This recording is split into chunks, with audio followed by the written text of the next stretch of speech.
Yeah, the subway dancer. Yeah, my favorite. Me too. Not me. Actually, it looks like it's the prodigy singer Hey, that is kind of trying to look cool on stage. Well, you That know that what? thing is one of the things I hate the most in the entire game. And you know what I'm going to tell you is, I remember I had one of my guys on the team, Kevin Dion, was working on it, and I came in to see how it was going because, like, when I saw the animation, I wasn't all that excited because I'm like, well, this is going to be hard to kind of sell because Yeah. I found. On one, the guy's dressed kind of like futuristic, but yet he's doing these bad '80s moves. But he's not even dressed futuristic. Well, It's he's wearing like I shorts. don't even and know whatnot. where that kid The point being is that he's doing '80s moves, but he's not dressed as an '80s guy. Yeah, So yeah. it was kind of like, well, what do we do? And when I walked in, Kevin had he had sort of gone with that '80s kind of, you know, like a boom box, like boom, Yeah. and it just didn't work. Like, I'm looking at it and No. I'm like, man, this is just, it's emphasizing everything that's wrong with it.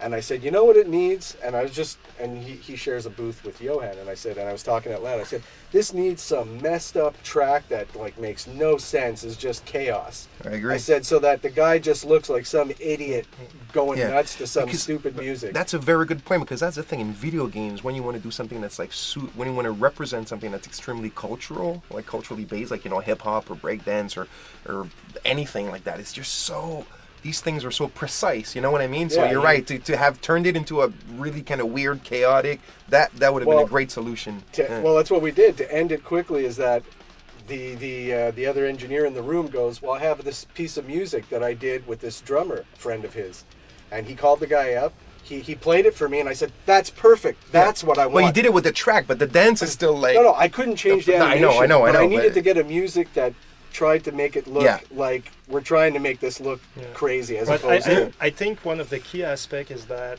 if for it to really work in the themes of the game, it should have been kind of this augmented kind of Oh, I agree. Yeah, free, Where totally. he's dancing and Yeah. using his augmentations in a very uncanny I way. agree completely. and That would was have the been that was totally the awesome. power of our game, and we didn't use it, you know. And as far as just real hip hop culture, like there's one game that did it really really well with the breakdancing in the Metro. It's the Darkness, the first Darkness Yes. in the Metro.